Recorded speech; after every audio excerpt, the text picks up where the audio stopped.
অল্প আমালকে কবুল করে নিয়ে ইমানদার হওয়ার জন্য দয়ার জান্নাত নসিবে করে দেবে। আরো জোরে বলেন সুবহানাল্লাহ। ও নবীর উম্মত উম্মতানিরা, আল্লাহর নবী বললেন ঈমানকে মজবুত করার জন্য আমাদের যেটি দরকার সেটি হলো 5 ওয়াক্ত নামাজ আদায় করা।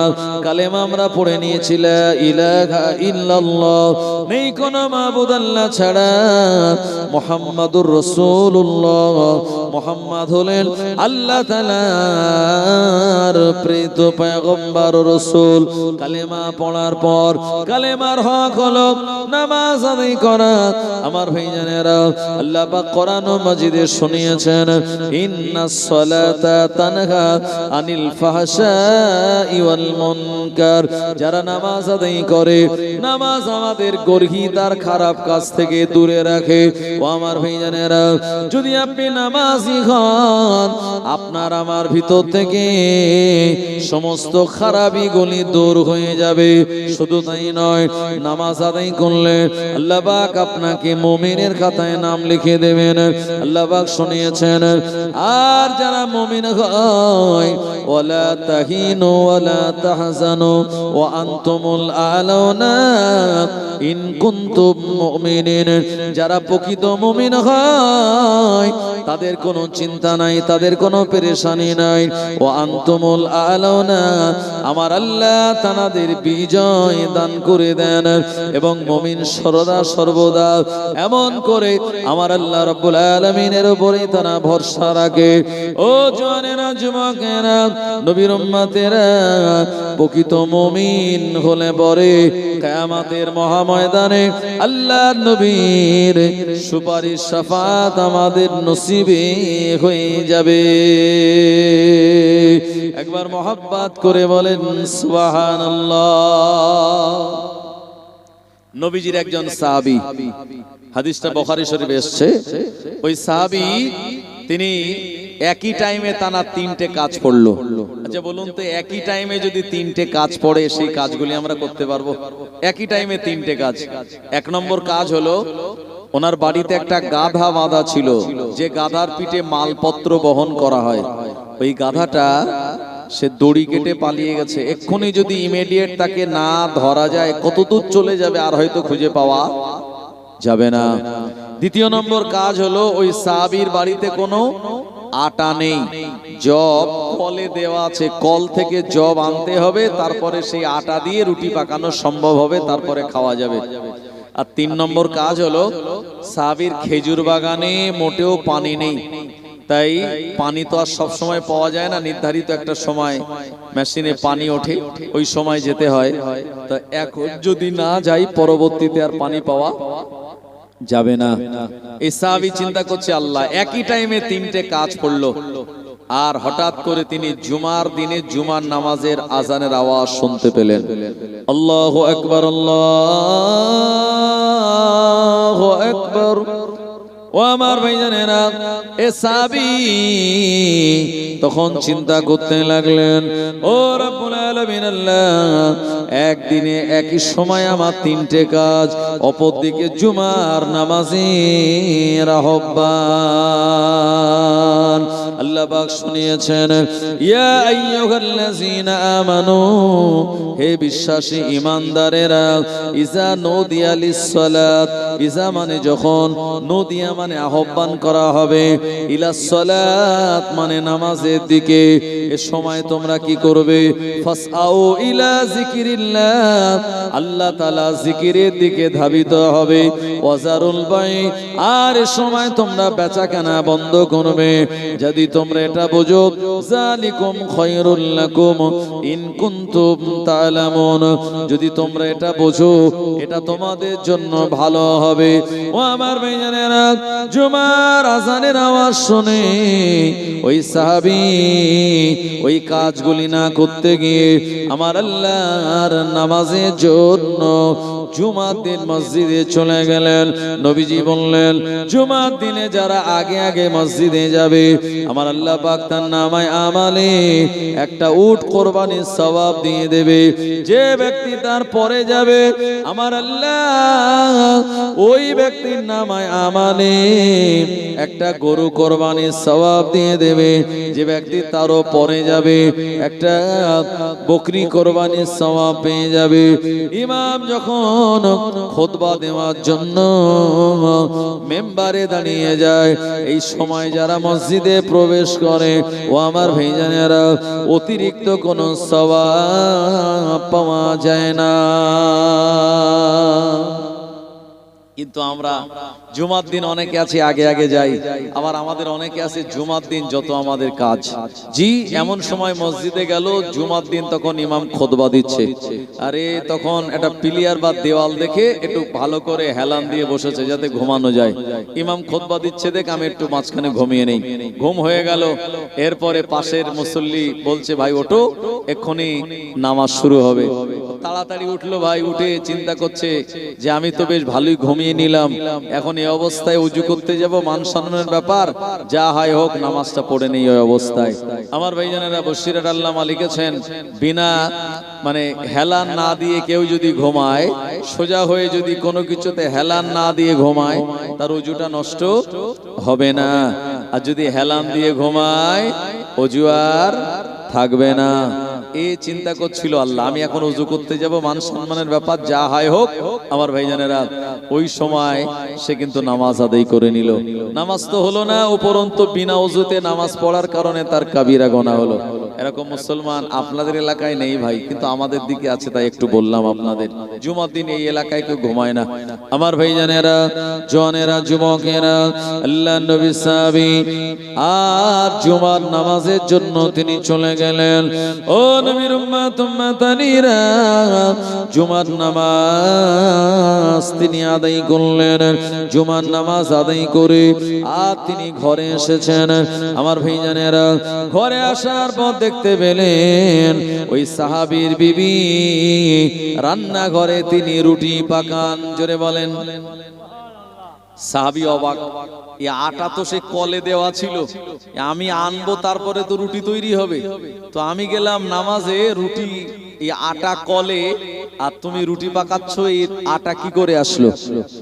সাহাবীর বিবি বললেন, এ আমার স্বামী, আমার পাশের বাড়ির একজন কলে গিয়েছিল, ওই কলের মালিক তার হাত দিয়ে আমাদের আটাটা পাঠিয়ে দিয়েছে। আল্লাহর নবী সাহাবী এ সময় ঘরের পাশের দিকে তাকিয়ে দেখে যে জায়গায় গাধাটা বাঁধা থাকে, যে গাধাটা নামাজের আগে পালিয়ে গিয়েছিল, ওই গাধাটা তার আপন জায়গাতে বাঁধা। সাহাবী অবাক হয়ে জিজ্ঞাসা করে বলল, এ আমার বিবি, এ গাধা তো পালিয়ে গিয়েছিল, কিন্তু কি করে এই জায়গাতে চলে আসলো? এ সময় সাহাবীর বিবি বললেন, আমি রান্নাঘরে ছিলাম, দরওয়াজায় কি আওয়াজ দিল, আমি গিয়ে দরওয়াজা খুলে দিলাম। এ সময় দেখতে পেলাম পালিয়ে যাওয়া গাধা একা একা আমার বাড়ির দরওয়াজায় চলে এসেছে। দরওয়াজা খুলে দেওয়ার পর তার নির্ধারিত জায়গায় চলে গেল। আমি তার গলার দড়িটা ধরে খোঁটায় বেঁধে দিলাম। জোরে বলুন সুবহানাল্লাহ। সাহাবী অবাক হয়ে গেল। এ সময় চিন্তা করে, আল্লাহ, তিনটে কাজের ভিতরে দুটো কাজ হয়ে গেল। আমি নামাজে যাওয়ার কারণে নিশ্চয়ই 3 নম্বর ওই খেজুর বাগানে পানি নেওয়া, ওই কাজটা আর বাকি নাই। ও জওয়ানেরা, যুবকেরা, ওই সাহাবী খেজুর বাগানে চলে গেলেন। এই জায়গায় যাওয়ার পরে দেখতে পেলেন পাশের জন পানি নিচ্ছিল, নিতে নিতে আলের ওপরে ঘুমিয়ে পড়ল। ওই ব্যক্তির ক্ষেতের আল ছাপিয়ে আল্লাহ নবী সাহাবীর ক্ষেত পরিপূর্ণ পানিতে ভরে গিয়েছে। আরো জোরে বলেন সুবহানাল্লাহ।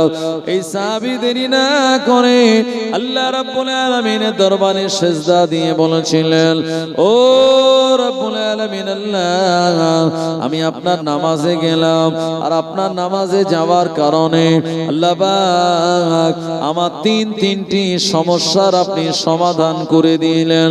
আল্লাহ পাকের দরবারে শুকরিয়া জ্ঞাপন করলেন। ও জওয়ানেরা, যুবকেরা, আজকে আমরাও যদি নামাজ আদায় করতে পারি, আমরাও যদি নামাজে যেতে পারি, আমার আল্লাহ দুনিয়ার সব সমস্যার সমাধান তিনি করে দেবেন। আরো জোরে বলেন সুবহানাল্লাহ। ও জওয়ানেরা, যুবকেরা, নবীর উম্মতেরা, এজন্য নামাজ হলো এমন একটি ইবাদত, নবীজি বললেন যারা ফজরের নামাজ আদায় করবে ওই ব্যক্তির আমার আল্লাহ চেহারা উজ্জ্বলতা বানিয়ে দেবেন। যে ব্যক্তি জোহরের নামাজ আদায় করবে আমার আল্লাহ তানা রুজি রোজগারে বরকত দিয়ে দেবেন। আসরের নামাজ যে ব্যক্তি আদায় করবে আল্লাহ পাক তানা শরীরে সক্ষমতা দান করে দেবে। আর মাগরিবের নামাজ আদায় করলে সন্তানাদি গুলিকে আল্লাহ পাক পিতা মাতার আনুগত্য বানিয়ে দেবে। এশার নামাজ পড়ে রাতের বেলা ঘুমালে ওই সারা রাতের ঘুমটা আমার আল্লাহ নফল ইবাদতের সওয়াব দান করে দেবেন। আরো জোরে বলেন সুবহানাল্লাহ। এ দুনিয়ার জিন্দেগিতে আমরা সফলতা খুঁজে বেড়াই, সাকসেস কোন জায়গায় গেলে হবে আমরা সফলতা খুঁজে বেড়াই, অথচ মুয়াজ্জিন সে সারাদিনে 5 বার আমাদের বলছে হাইয়া আলাল ফালাহ,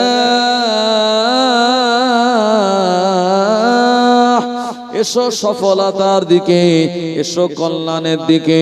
এই আল্লাহ পাকের দেওয়া সফলতা যারা গ্রহণ করে নেয় এ দুনিয়ার জিন্দেগিতে জীবনে কোনোদিন আমার আল্লাহ পাক তাদের পেরেশানির ভিতরে ফেলেন না।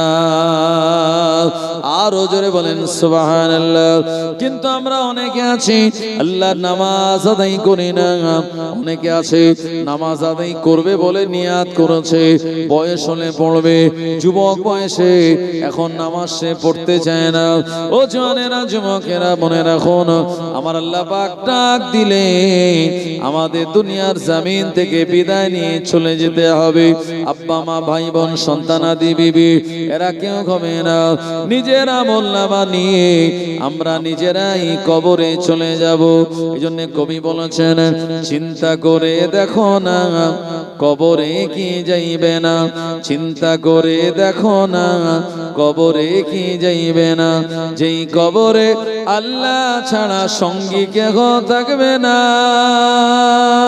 যেই কবরে আল্লাহ ছাড়া বন্ধু কেহ থাকবে না, চিন্তা করে দেখো না কবরে কি যাইবে না। এ দুনিয়ার সবই পার, কবর যে তোর আসল ঘর। এ দুনিয়ার সবই পার, কবর যে তোর আসল ঘর। কেমন করে থাকবে তুমি শুধুই মাটির বিছানা, চিন্তা করে দেখো না কবরে কি যাইবে না, চিন্তা করে দেখো না কবরে কি যাইবে না, যেই কবরে আল্লাহ ছাড়া বন্ধু কেহ থাকবে না, যেই কবরে আল্লাহ ছাড়া সঙ্গী কেহ থাকবে না, চিন্তা করে দেখো না কবরে কি যাইবে না।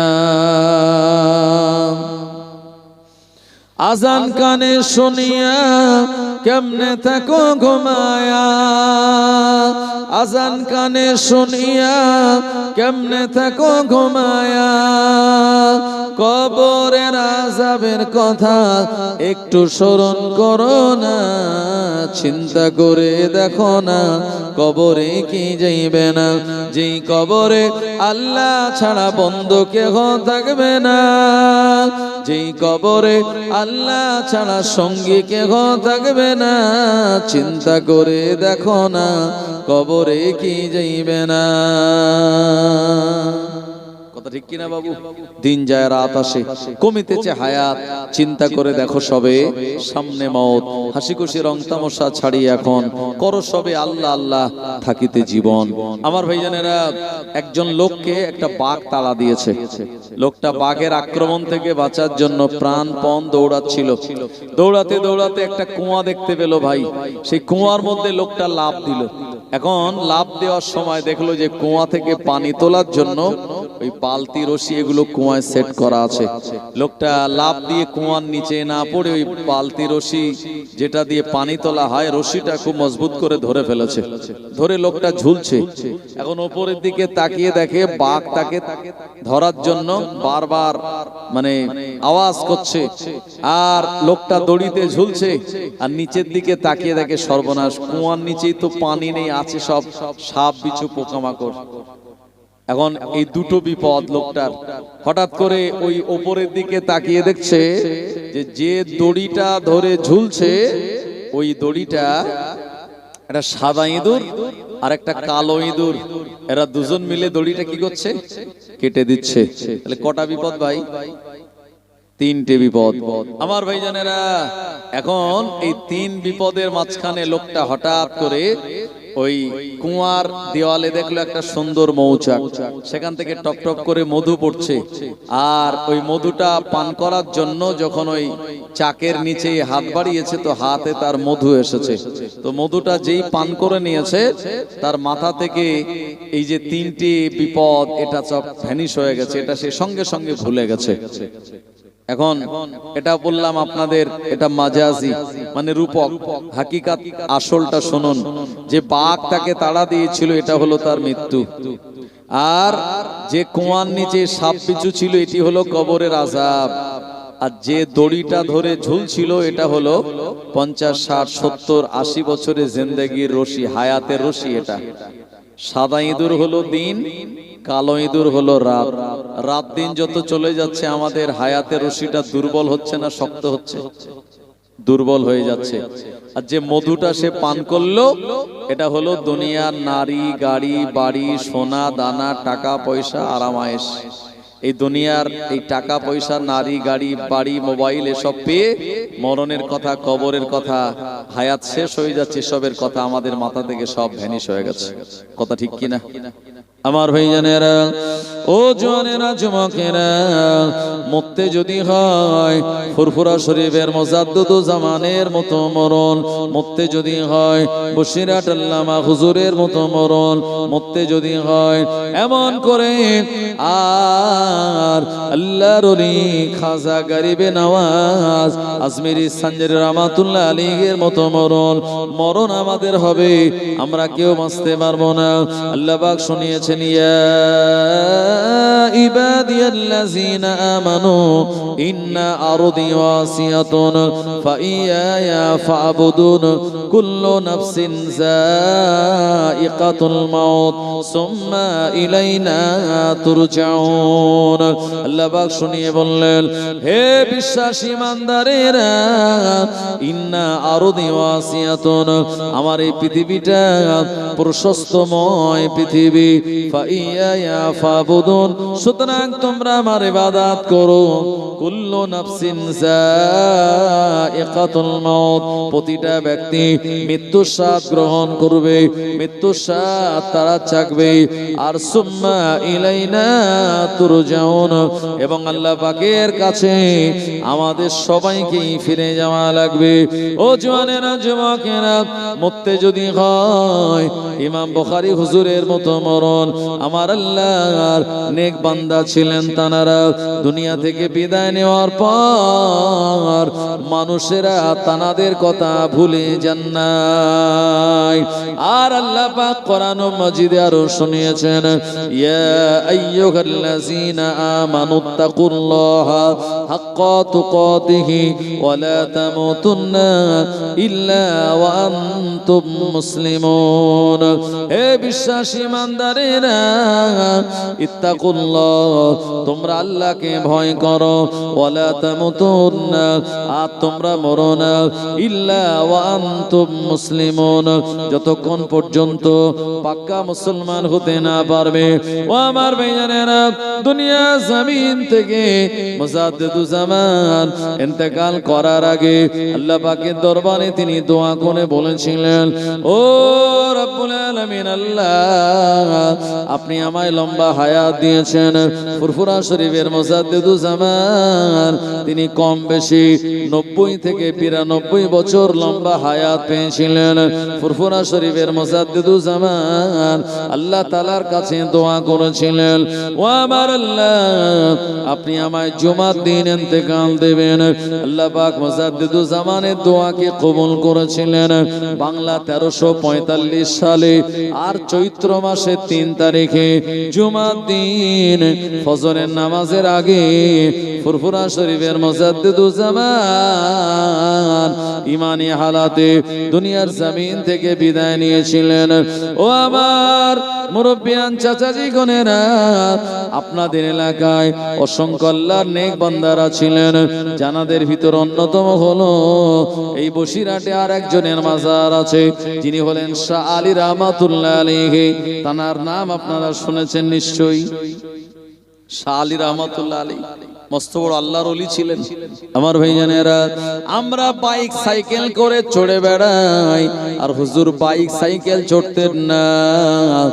এক জায়গা থেকে আর এক জায়গায় যাওয়ার ইচ্ছা হলে বাঘের পিঠে চড়ে তিনি যেতেন।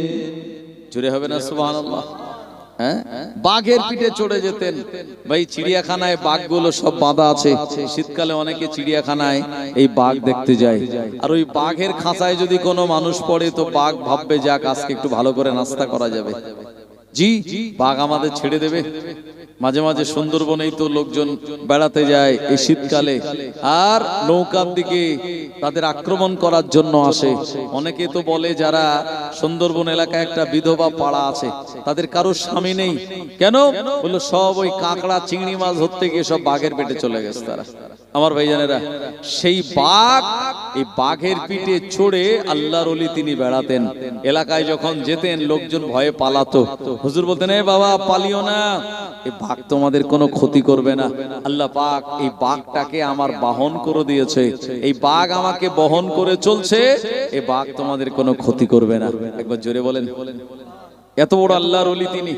আমার ভাইজানেরা, ও জওয়ানেরা, যুবকেরা, আল্লাহর ওলি শাহ আলী রহমাতুল্লাহ আলাইহি আমার আল্লাহ তাআলাকে যে নির্ধারিত বয়স দিয়েছিলেন, হায়াত শেষ হয়ে যাওয়ার পর আল্লাহর ওলি শাহ আলী রহমাতুল্লাহ আলাইহি দুনিয়ার জমিন থেকে বিদায় নিয়েছিলেন।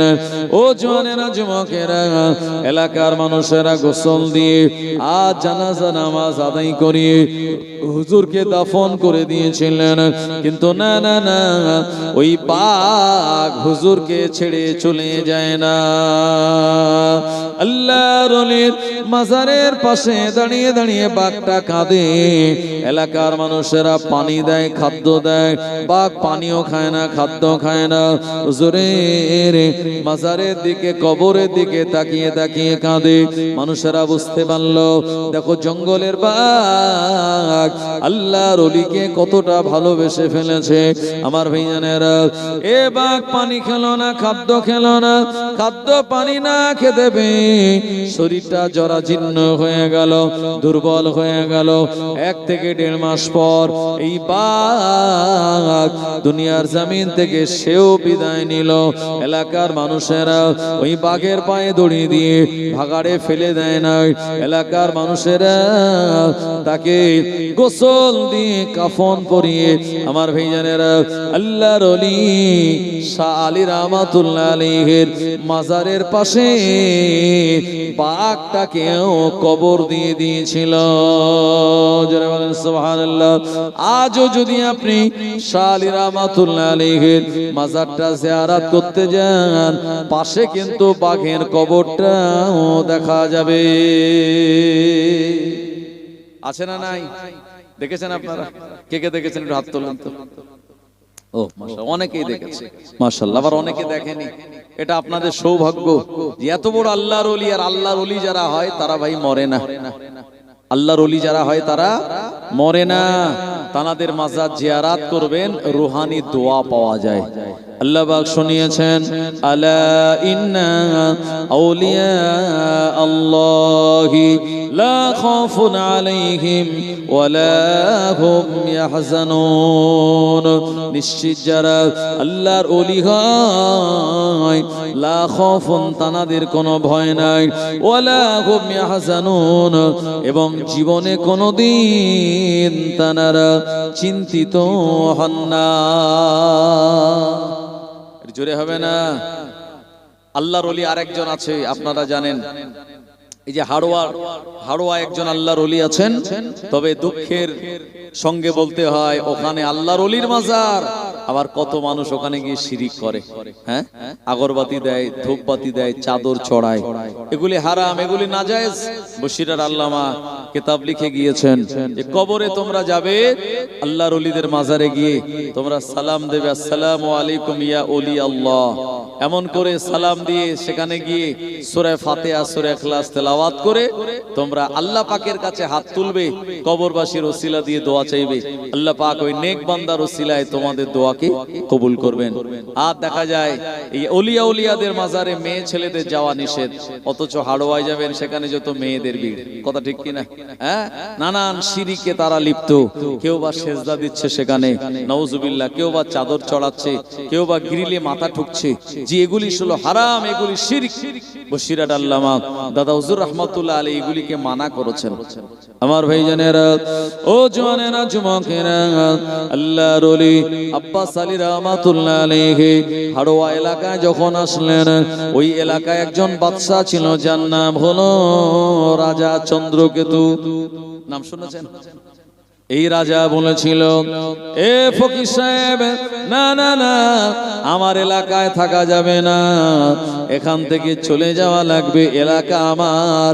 এই এলাকায় তোমার এমন করে নামাজ পড়া বা আমাদেরকে, আমার যারা দলের লোক, আমার যারা ভক্ত, তাদেরকে তুমি কালেমার দাওয়াত দাও, এটা চলবে না।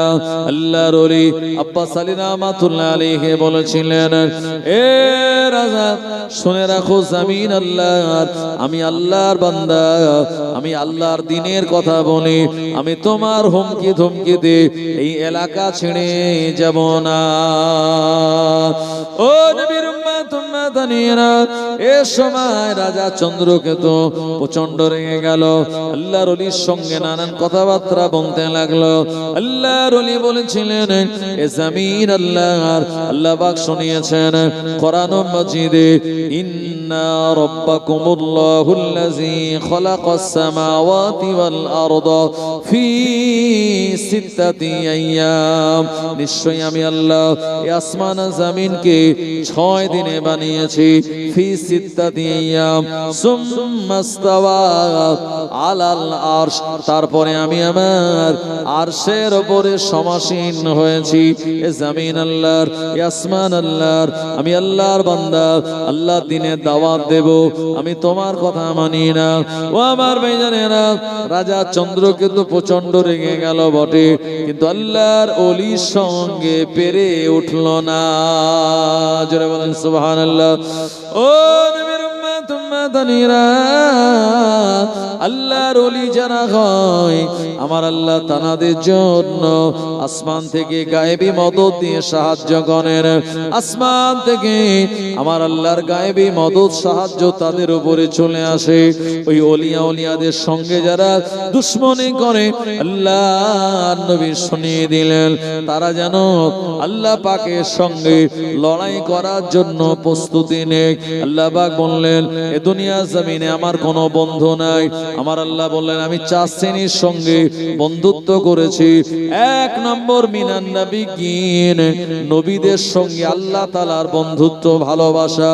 2 নম্বরে অশুহাদা, যারা দ্বীনের হেফাজতের জন্য আল্লাহর রাস্তায় জীবন কোরবান করে দিয়েছেন, এই সমস্ত শহীদদের সঙ্গে আল্লাহ তাআলার বন্ধুত্ব সম্পর্ক। 3 নম্বরে সিদ্দিকীন সিদ্দিকিন, যারা সত্যবাদী, সত্যের সঙ্গে থাকে, সত্য কথা বলে, সত্যের পক্ষে রায় দান করে, আমার আল্লাহ তাদের বন্ধুত্ব করে নিয়েছেন। আর চতুর্থ নম্বরে ওয়াস-সালিহিন, যারা সালেহ, যারা সুফি, আল্লাহর ওলিয়া ওলিয়া যারা, এনার আল্লাহ পাকের বন্ধু, ওনাদের ইজ্জত হেফাজতের দায়িত্ব আমার আল্লাহ স্বয়ং তিনি নিজে নিয়েছেন। আরো জোরে বলেন সুবহানাল্লাহ। আমার ভাইজানেরা, এ সময় ওই রাজা বলল, ও ফকির সাহেব, তুমি তো আমার এলাকায় অনেক মানুষকে কালেমার দাওয়াত দিয়ে তোমার দলে করে ফেলেছো, তবে আমি তোমাকে ওলি বলে মানবো যদি একটা জিনিস তুমি দেখাতে পারো। তো আল্লাহর ওলি বলেন কি? তো রাজা চন্দ্রকেতু বলছে, আমার এই যে রাজবাড়ি, বাড়ির চারপাশে যে লোহার বেড়া আছে, এতে যদি তুমি চাপা ফুল ফুটিয়ে দিতে পারো, তো তোমাকে আল্লাহর ওলি বলে মেনে নেব বা আমার এলাকায় থাকতে দেব। আল্লাহর ওলি আব্বাস আলী রাহমাতুল্লাহ আলাইহি তিনি চ্যালেঞ্জ গ্রহণ করলেন আর বললেন, তুমি অমুক দিনে, নির্ধারিত দিনে তোমার যারা শাগরেদ, তোমার যারা দলের লোক, তাদেরকে নিয়ে আসবে, আর আমি আল্লাহ তাআলার হুকুমে তোমার বাড়ির চারিদিকে অবস্থিত ওই লোহার বেড়াতে চাপা ফুল ফুটিয়ে দেব। একটু জোরে হবে না? রাজা বলছে, এ কি করে হয়? এটা অসম্ভব, লোহার বেড়ায় আবার কোনদিন ফুল ফোটে? এই যে আপনাদের এই জলসায় দেখেন কত সুন্দর করে বাঁশের খুঁটুতে আর ওই যে কাঠ দিয়ে আর তাতে প্লাস্টিকের পাতা ফুল কি সুন্দর করে সাজিয়েছে, তাই না? এই ফুলটা দেখতে সুন্দর, কিন্তু এর ভিতরে জান আছে ভাই? নেই। এতে সুগন্ধিও নেই, কিন্তু গাছের যে ফুল তার জান আছে আর সুগন্ধিও আছে, তাই ফুল হয়ে গেল প্লাস্টিকের, সুগন্ধি চলে গেল। হ্যাঁ আমার ভাইজানেরা, তো আল্লাহর ওলি চ্যালেঞ্জ গ্রহণ করলেন, আল্লাহ তাআলার কাছে তিনি দোয়া করলেন। আমার আল্লাহকে বললেন, ও রব্বুল আলামিন, আল্লাহ আপনি কোরআন মাজিদে বলেছেন, অত ইজ্জু মান তাশা ওয়া তুযিল্লু মান তাশা বিয়াদিকাল খায়র ইন্নাকা আলা কুল্লি শাইইন কাদির।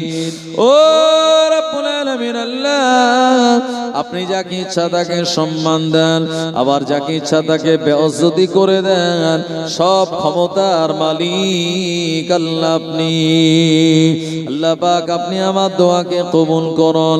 ওই রাজার বাড়িতে যেন লোহার বেড়ায় চাপা ফুল ফুটে যায়। আল্লাহর ওলি দোয়া করলেন, আমার আল্লাহ আল্লাহর ওলি দোয়াটা মঞ্জুর করে নিয়েছিলেন। জোরে বলেন সুবহানাল্লাহ। দুরূদ শরীফ, আল্লাহুম্মা সাল্লি আলা সাইয়্যিদিনা মাওলানা মুহাম্মদ ওয়া আলা আলি সাইয়্যিদিনা। फलक पर चाँद जैसा है, नबी का नाम ऐसा है। फलक पर चाँद जैसा है, नबी का नाम ऐसा है। दिलों से गम मिटाता है, मोहम्मद नाम ऐसा है। फलक पर चाँद जैसा है, नबी का नाम ऐसा है। दिलों से गम मिटाता है, मोहम्मद नाम ऐसा है। ये दिल जब गम का मारा हो, मोहम्मद याद आता है। ये दिल जब गम का मारा हो, मोहम्मद याद आता है। जुदा जब कोई प्यारा हो, मोहम्मद याद आता है। जुदा जब कोई प्यारा हो, मोहम्मद याद आता है। फलक पर चाँद जैसा है, नबी का नाम ऐसा है। दिलों से गम मिटाता है, मोहम्मद नाम ऐसा है। अल्लाह হুম্মা সাল্লি আলা সাইয়্যিদিনা ওয়া আলা আলি সাইয়্যিদিনা। ও আমার ভাইজানেরা, এ সময় ওই রাজা চন্দ্রকেতু মনে করলো এটা কোনোদিন সম্ভব নয়, আল্লাহর ওলি কারামাত দেখাবেন, আর চ্যালেঞ্জ তিনি গ্রহণ করেছেন।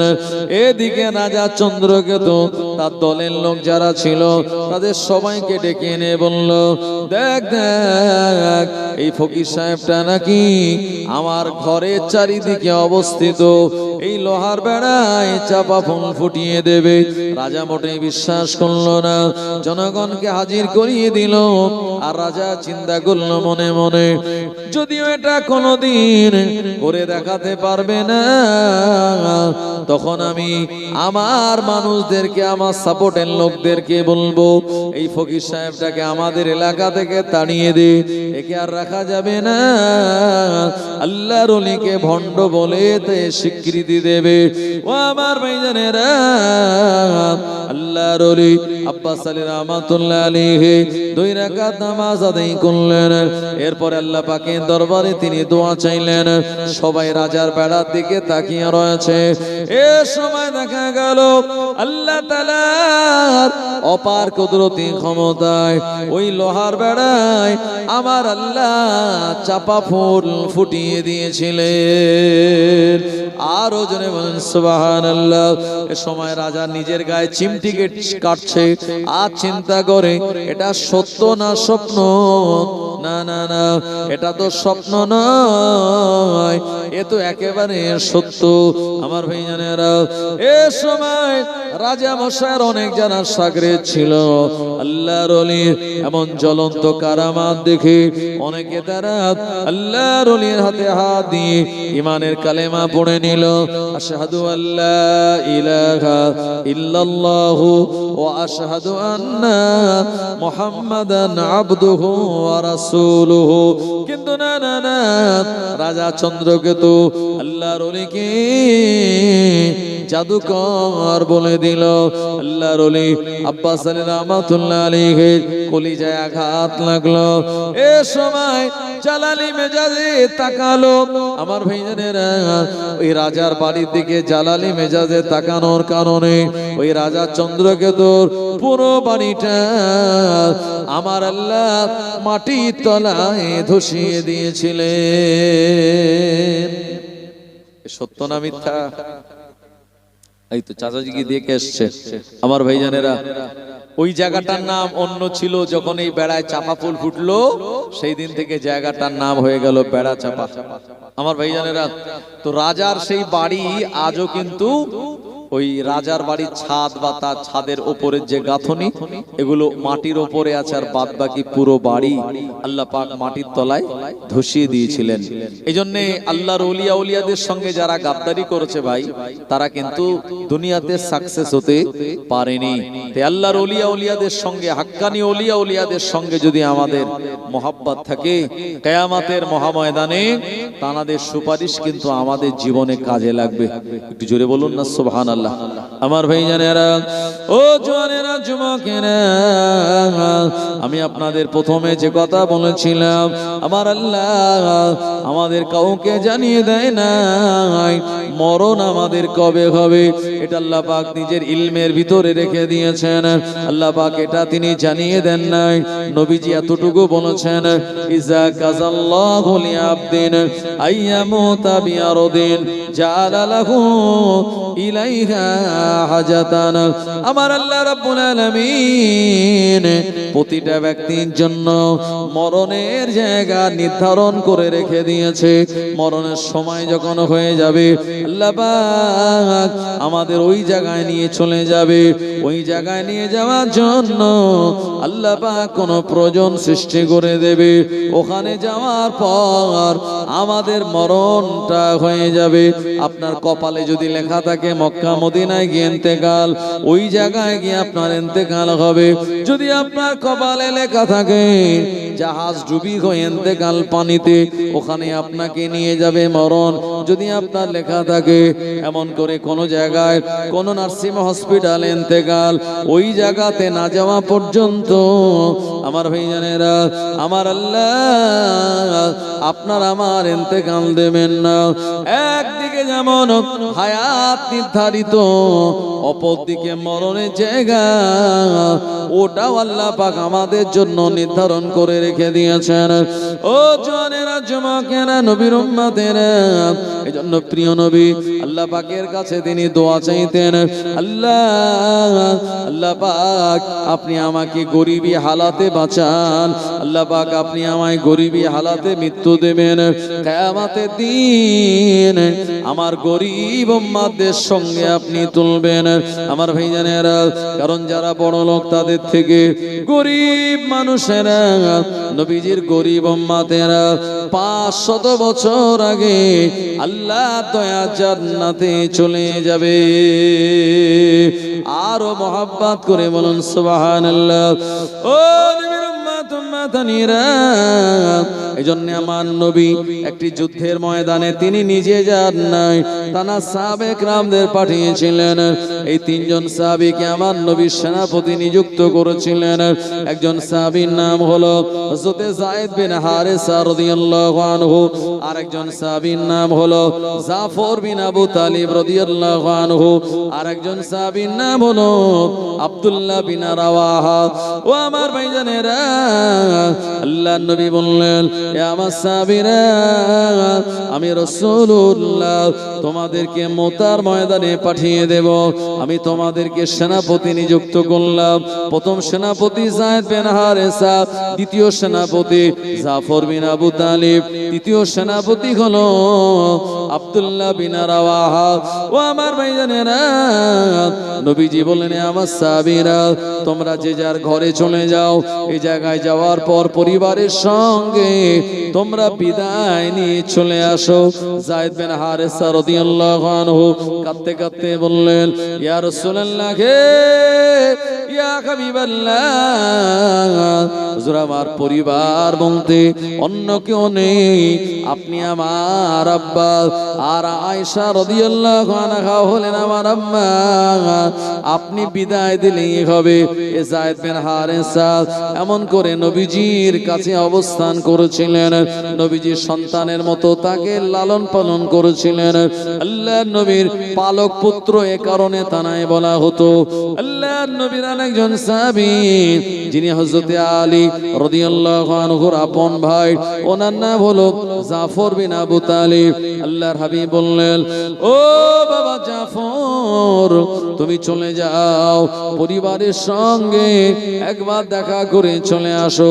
হযরত জাফর বিন আবু তালিব রাদিয়াল্লাহু আনহু নতুন বিবাহ করেছিলেন, এখনো পর্যন্ত তারা নির্জন বাস হয় নাই।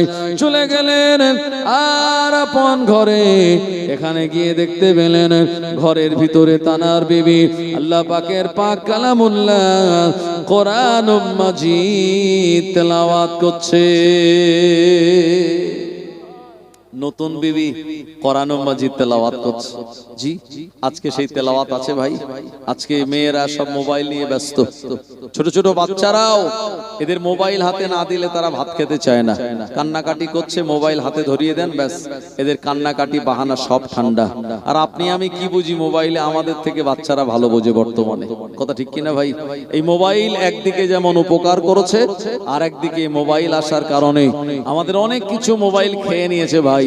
এজন্য মোবাইল তো আর এমনি এমনি দামি হয়নি। ঘড়ি খেয়ে নিয়েছে মোবাইল, মোবাইল খেয়েছে ক্যালকুলেটর, মোবাইল খেয়েছে টর্চ লাইট, মোবাইল খেয়ে নিয়েছে ক্যালেন্ডার।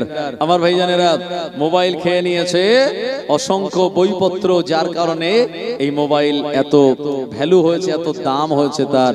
আমার ভাইজানেরা, তাই মোবাইল এসেছে বটে, সময় দেয় জওয়ান যুবকরা মোবাইলের পিছনে অনেক সময়, কিন্তু একবার প্রিয়জনকে হ্যালো বলে খবর নেবে সে সময় তার কাছে নাই।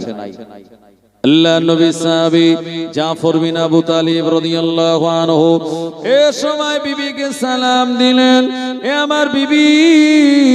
আল্লাহ নবী সাহাবী বললেন, নবীজি আমাকে মুতার প্রান্তরের জন্য দ্বিতীয় নম্বর সেনাপতি বানিয়ে দিয়েছে। এ আমার বিবি,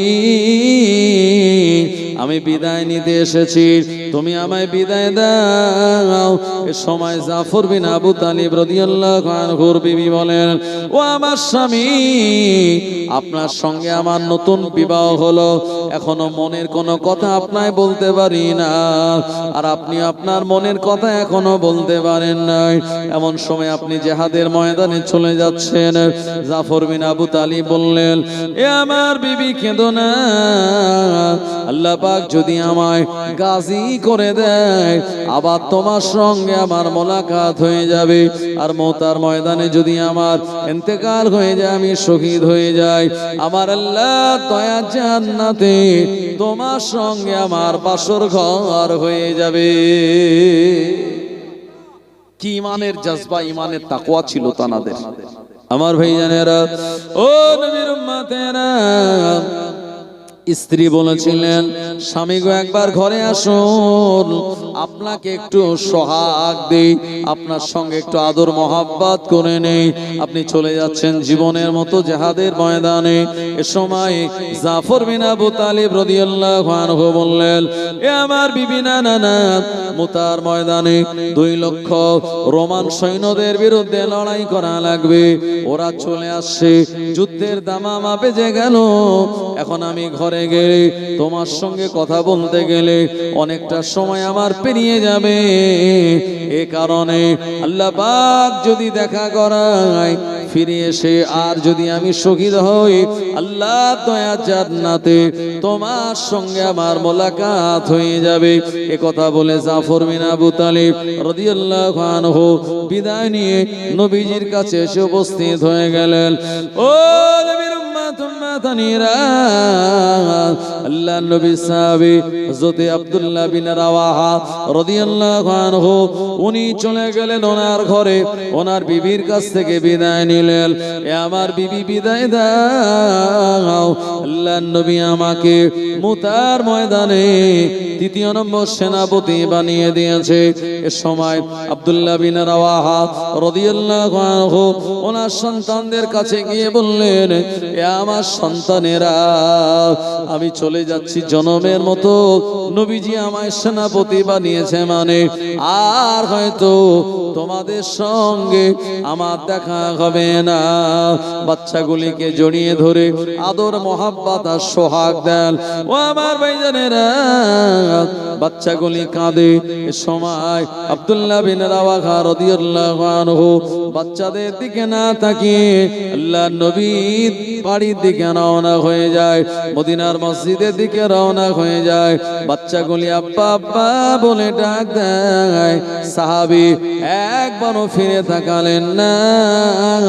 বাচ্চাদের মহব্বত যদি আমায় আঁকড়ে ধরে রাখে, জিহাদের ময়দানে যেতে আমার দেরি হয়ে যাবে। ইসলামকে কি মহব্বত তারা করেছিলেন। আমার ভাইজানেরা, ও নবীর উম্মত-উম্মাতানিরা, 2 লক্ষ মুতার ময়দানে রোমান সৈন্যদের বিরুদ্ধে লড়াই হবে। আল্লাহ নবী সাহাবীর সংখ্যা হলো মাত্র 4000-এর কিছু বেশি, আর ওই দিকে 2 লক্ষ রোমান সৈন্য। আল্লাহ নবী বললেন, বদরের ময়দানে আমার আল্লাহ আসমান থেকে 5000 ফেরেশতা নামিয়ে আমাদের সাহায্য করেছিলেন। উহুদের ময়দানেও সাহায্য করতেন, কিন্তু আমার কথাটা অমান্য করার জন্য দ্বিতীয়বার দুশমনের হামলায় আমার 70 জন জালিল কদর সাহাবীরা শহীদ হয়ে গিয়েছিল। আমার আল্লাহ পাক 5ম হিজরিতে ঘটে যাওয়া এ খন্দকের ময়দানে আসমান থেকে ঝড়, বিরাট বড় বড় শিলা বৃষ্টি নামিয়ে আল্লাহ পাক ইমানদার মুসলমানদের হেফাজত করে দুশমনদেরকে মক্কাতুল মুকাররমায় তাড়িয়ে দিয়ে এসেছিল। ও আমার সাহাবীরা, সংখ্যাটা কোনো ব্যাপার নয়, আল্লাহর উপরে যদি ভরসা থাকে, ঈমান যদি মজবুত হয়, আল্লাহ পাক আমাদের বিজয় দান করে দেবেন। আরো জনে বলেন সুবহানাল্লাহ। আল্লাহ নবী বললেন, তোমরা তিনজন যদি শহীদ হও, চতুর্থ নম্বরে সেনাপতির দায়িত্ব নেবে খালিদ বিন ওয়ালিদ রাদিয়াল্লাহু আনহু। ও আমার ভাইজানেরা, আল্লাহ নবী 4000-এর অধিক বাহিনী এই মোতার ময়দানে পাঠিয়ে দিলেন। যারা ইসলামের বিপক্ষে ছিল, আল্লাহ নবীর বিপক্ষে যারা ছিল, ইসলামকে যারা গালমন্দ করত, ও নবীর উম্মতেরা, নবীজি প্রথমে তাদের সঙ্গে যুদ্ধ করতে চায় না, কিন্তু ওরা মদিনার উপরে আক্রমণ করবে বলে যখন পজিশন নিল, নবীজি তাদের এগেনস্টে প্রতিহত করার জন্য সাহাবে কেরামদের পাঠিয়ে দিয়েছিলেন। কারণ ইসলাম কোনোদিন আগে মারার জন্য বলে না, আগে কাউকে আঘাত করার জন্য বলে না। ইসলাম আগে ভাগে কোনোদিন যুদ্ধের ময়দানে যায় না। ও আমার ভাইজানেরা, ইসলামের উপরে যখন আঘাত আসে, তখনই মানুষ আর মুসলমানেরা পথে নামে। কথা ঠিক কিনা? এই যে ওয়াকাফ সম্পত্তি, এটা আমাদের সম্পত্তি। আমাদের বাপ দাদা 14 পুরুষ যারা আমাদের পূর্ববর্তী ছিল, তারা হাজার হাজার বিঘে ওয়াকাফে তারা দিয়ে গিয়েছে। এখন সেন্ট্রাল গভর্নমেন্ট এরা দেখছে মুসলমানদের ওয়াকাফ সম্পত্তি বিরাট পরিমাণ, মাদ্রাসা, মসজিদ, ঈদগাহ, খানকা, কবরস্থান, এগুলি অনেক ওয়াকাফ সম্পত্তি আছে। এসব লাখ লাখ বিঘা এই সম্পত্তি যদি আমরা অ্যাকোয়ার করতে পারি, তাহলে এটা মোটা টাকা মুনাফা হবে। আর দ্বিতীয় নম্বরে, এটার দেখভাল আমাদের দায়িত্বে যখন চলে আসবে, এগুলি আমরা ইচ্ছা মতো ব্যবহার করতে পারবো। এই জন্য ষড়যন্ত্র করে তারা ওয়াকাফ অ্যামেন্ডমেন্ট বিল আনতে চলেছে। আর সেই বিলের এগেনস্টে আপনারা জানেন বিভিন্ন ভাবে প্রতিবাদের আওয়াজ, প্রতিবাদের গর্জন চারিদিক দিয়ে শুরু হয়েছে।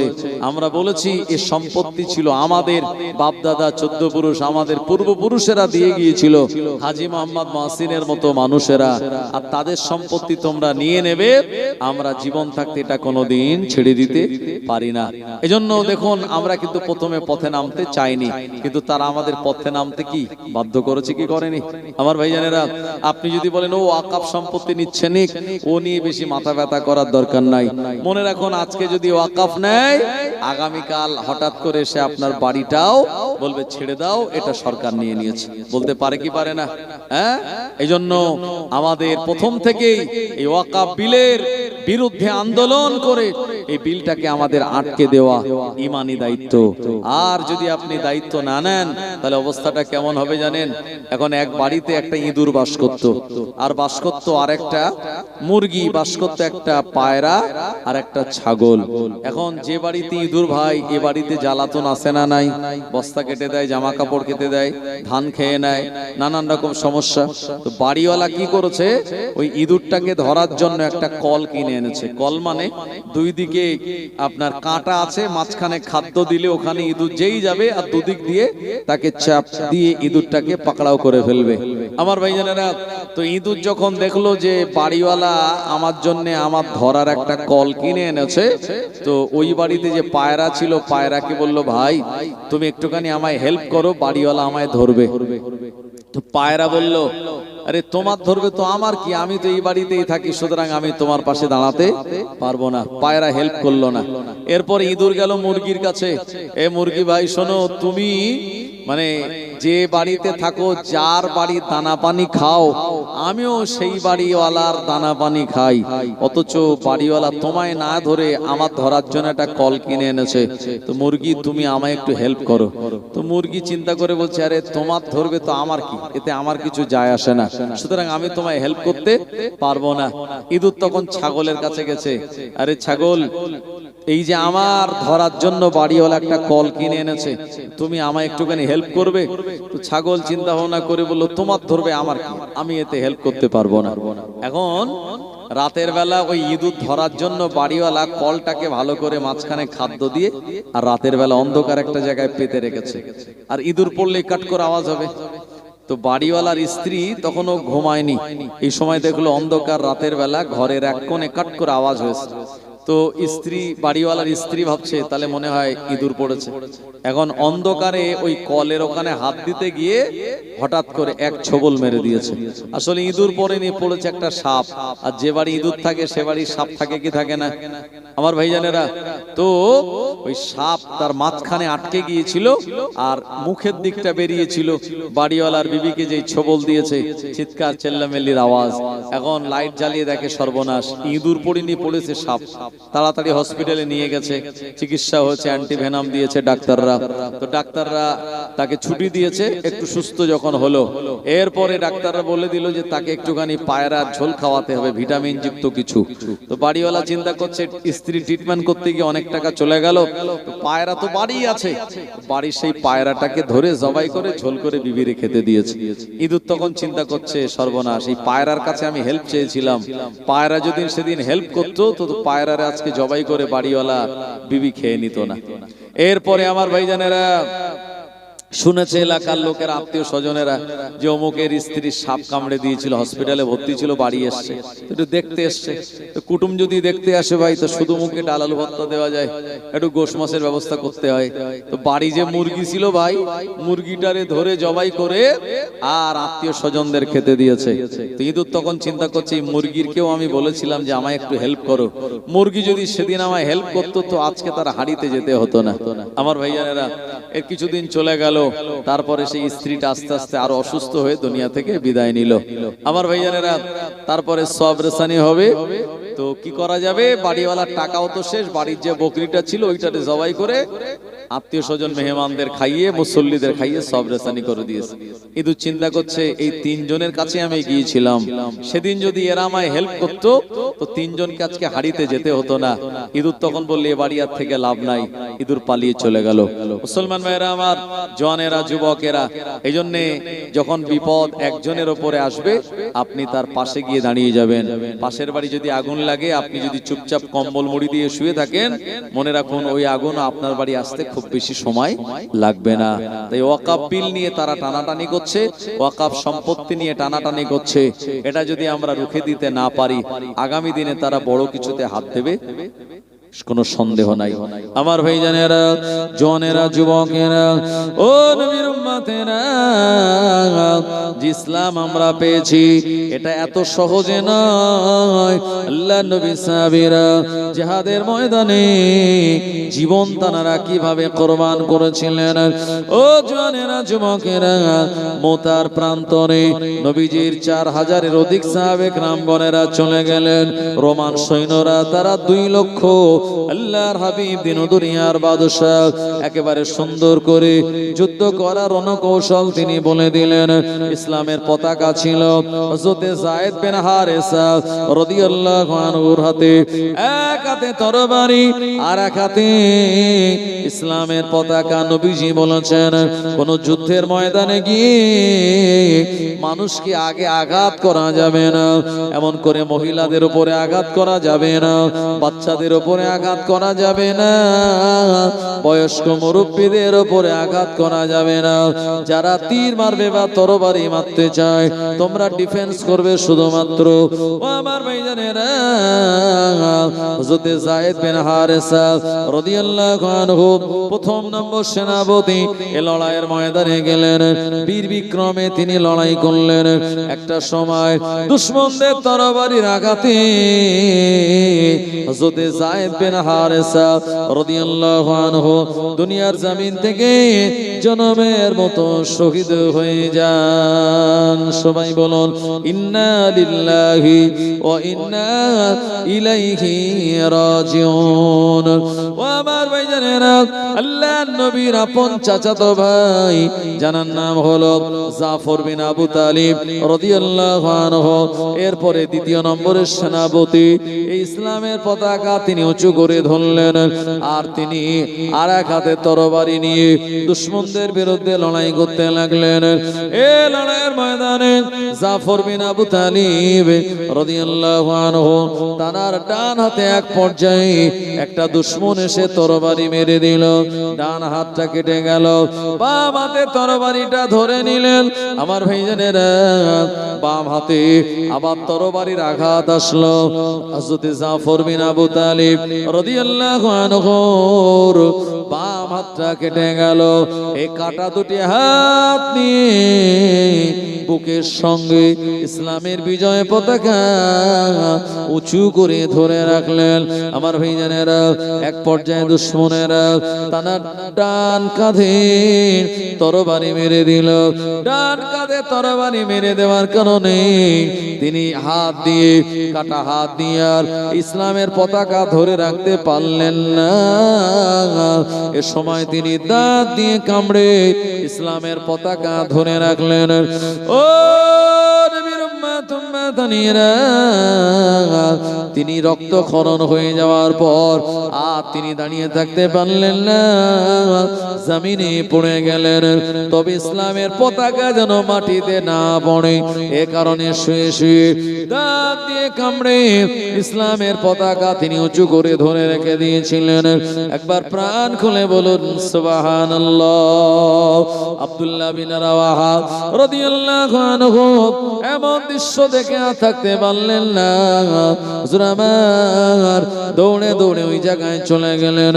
এমন সময় জাফর বিন আবু তালিব রাদিয়াল্লাহু আনহু তখনও তার জানটা বার হয় নাই, তখনও তার শরীরে রূহটা রয়েছে। জাফর বিন আবু তালিব বললেন, ও নবী সাহাবী, যাও এ তরবারি নিও আর এই পতাকা দিয়ে লড়াই করো। আমার ভাইজানেরা, এ সময় আব্দুল্লাহ বিন রাওয়াহা রাদিয়াল্লাহু আনহু বলেন, আমি জাফর বিন আবু তালিবকে দেখতে পেলাম। তখন তার শ্বাস প্রশ্বাস চলছিল, আর জাফর বিন আবু তালিব বলেছিল, ও নবী সাহাবী, আল্লাহ পাকের জান্নাতের সুগন্ধি আমি জাফর আমার নাকেতে চলে এসেছে। ও আমার ভাইজানেরা, নবীর উম্মতেরা, তার দুটি হাত কেটে দিয়েছিল দুশমনেরা। এ কারণে আমার আল্লাহর জান্নাতের ভিতরে এই জাফর বিন আবু তালিবকে আমার আল্লাহ দুটি হাতের বিনিময়ে তানাকে দুটি ডানা দান করে দিয়েছেন।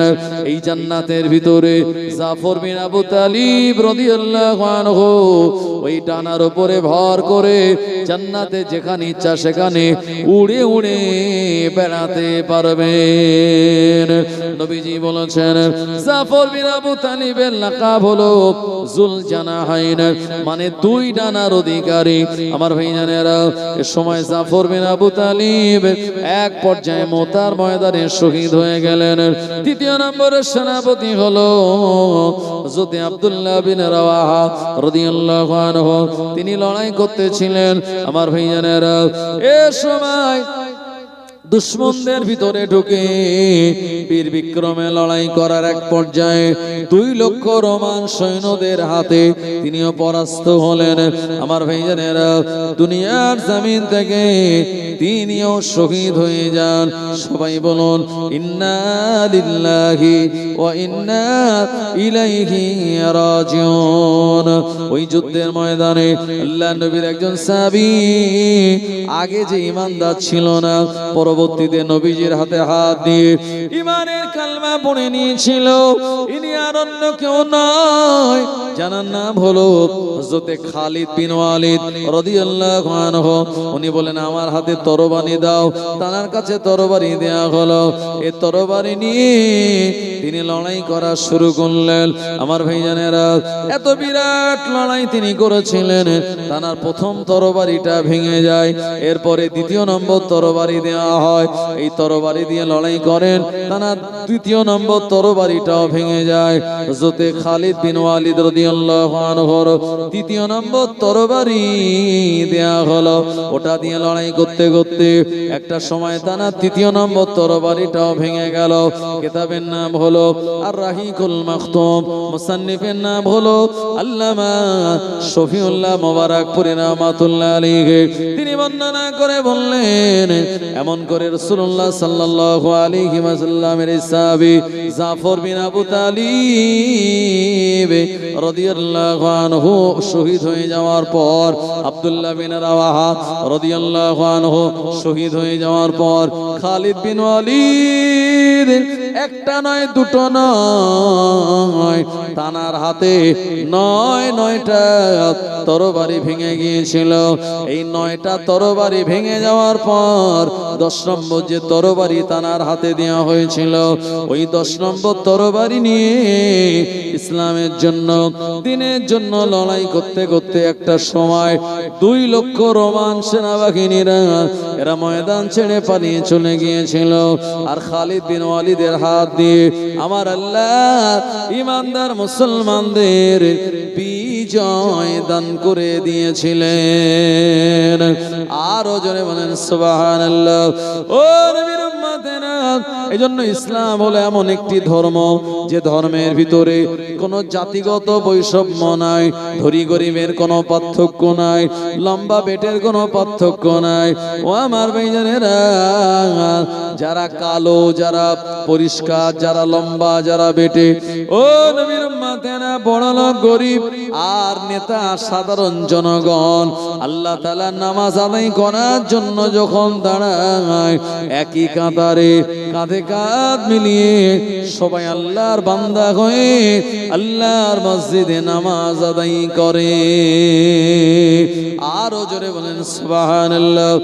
ও নবীর উম্মত উম্মতানিরা, এই যুদ্ধের ময়দান থেকে নবীজি শিক্ষা দিয়েছেন গোলাম দাস প্রথা, এটাকে নবীজি তুলে দিয়েছেন, নারীদেরকে সম্মানিত করেছেন। নবীজি বলেছেন আল জান্নাতু তাহতা আকদামুল উম্মাহাত, মায়ের কদমের তলায় সন্তানের জান্নাত। নবীজি ঘোষণা দিয়ে দিলেন, এমন করে শ্রমিকের গায়ের ঘাম শুকিয়ে যাওয়ার আগে তার পারিশ্রমিকটা দিয়ে দাও।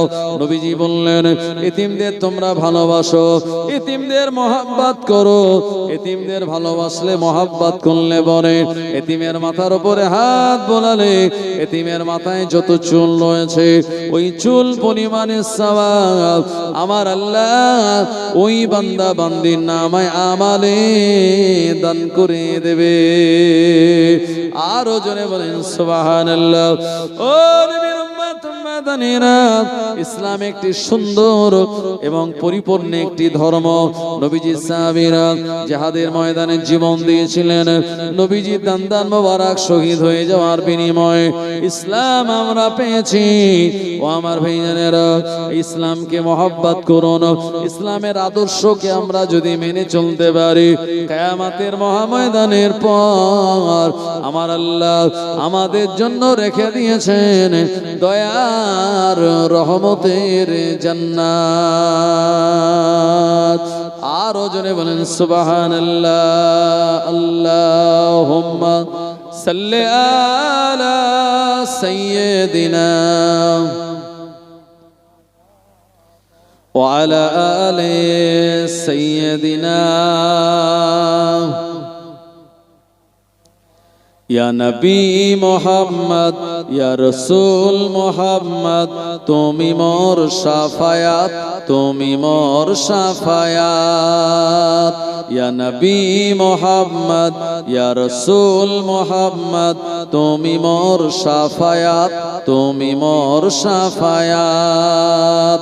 পেলে দিদার একটিবার তোমাকে খোদার কসম, কলিজার মায়া দিয়ে তখন ধোয়াব তোমার কদম। ওয়েস করনি দেখেনি ভাঙে ইশকে সকল দাঁত, তুমি মোর শাফায়াত, তুমি মোর শাফায়াত। ইয়া নবী মুহাম্মদ, ইয়া রাসূল মুহাম্মদ, তুমি মোর শাফায়াত, তুমি মোর শাফায়াত। কোরআন দেখ 101, আল কোরআনে নবীর নাম দুটি কম, আল্লাহর নাম 99 গিয়ে থাম। কুসুমবিহীন দেখো ডিম, এর পাবে না কোনো স্বাদ, তুমি মোর শাফায়াত, তুমি মোর শাফায়াত। ইয়া নবী মুহাম্মদ, ইয়া রাসূল মুহাম্মদ, তুমি মোর শাফায়াত, তুমি মোর শাফায়াত। আল্লাহুম্মা সাল্লি আলা সাইয়্যিদিনা ওয়া আলা আলি সাইয়্যিদিনা। আমার ভাইজানেরা, জওয়ানেরা, যুবকেরা, নবীর উম্মতেরা, এজন্য সময় থাকতে সব জিনিসের দাম আছে না নেই? যদি পেনের মধ্যে কালি থাকে তো পেনটা আমাদের বুক পকেটে থাকে, কালি শেষ পেন চলে যায় ডাস্টবিনে। যে আনন্দবাজার বর্তমান প্রতিদিন কলম এই সময় সকালবেলা 5 টাকা 6 টাকা দরে বিক্রি হয়, ওই পেপারটা যখন বাসি হয়ে যায় পরের দিন 10 টাকা ওজন দরে বিক্রি হয়, কিলো দরে বিক্রি হয়। কথা ঠিক কি না? জি আমার ভাইজানেরা, এমন করে যখন পর বিয়ে করতে যায় সুন্দর করে তার গাড়িটা সাজায়, বিয়ে যখন মিটে যায় আমার ভাইজানেরা সেই গাড়ির ফুলগুলি সব বাচ্চারা ছিঁড়ে নেয়, ও ফুলের আর কোনো দাম থাকে না। আপনাদের এখানে মাহফিল হচ্ছে তাই সুন্দর করে সাজানো হয়েছে, আপনারাও এসেছেন, আগামীকাল মাহফিল হবে না, এ সাজানো গোছানো আর থাকবে না। আমার ভাইজানেরা, সময় থাকতে যদি আপনার মেয়েটাকে বিয়ে দিয়ে দেন তো ভালো জায়গায় বিয়ে হবে। আর দেখা গেল 35-40 বছর বয়স হয়ে গেছে এখনো বিয়ে হয়নি বা বিয়ে দেওয়া সম্ভব হয়নি, এরকম সময় মেয়েকে বিয়ে দিতে গেলে সমস্যা হবে কি হবে না? জি, তাহলে নির্ধারিত যে সময় আল্লাহ পাক আমাদের দিয়েছেন, এই সময়ে সব জিনিসের দাম আছে, অসময়ে তার দাম নেই। তো আল্লাহ আমাদেরকে বান্দা হিসাবে দুনিয়াতে পাঠিয়েছেন কিসের জন্য জানেন? আল্লাহ বলেছেন, মা খলাকতুল জিন্না ওয়াল ইনসা ইল্লা লিয়াবুদুন, আমি আল্লাহ মানুষ ও জিন জাতিদের বানিয়েছি আমার ইবাদতের জন্য। সুতরাং এই ইবাদত আল্লাহ পছন্দ করেন জওয়ান আর যুবক বয়সে। জওয়ান যুবক যখন আল্লাহর ইবাদত করে, আল্লাহর দরবারে সেজদা দেয়, আমার আল্লাহ রাব্বুল আলামিনের প্রিয় নবী বলেন, জিবরাইল আমিনের যেই ডানা আল্লাহর আরশে আজিমের কাছে পৌঁছাতে পারেনি, যুবক সেজদা দিলে আল্লাহর সঙ্গে তার কানেকশন একেবারে সরাসরি চলে যায় এবং তার সেজদাটা আল্লাহর আরশে আজিম পর্যন্ত পৌঁছে যায়। একটু জোরে বলবেন না সুবহানাল্লাহ? কিন্তু দেখা যায় আমরা যুবক বয়সে ইবাদত বন্দেগী করি না, যখন রিটায়ার্ড হয়ে যাই, জি ছেলে মেয়ে বড় হয়ে গেছে, বিয়ে শাদী দেওয়া কমপ্লিট, এখন আর কোমরে হাঁটুতে জোর নাই, একটা চেয়ার সঙ্গে করে নিয়ে তাই মসজিদ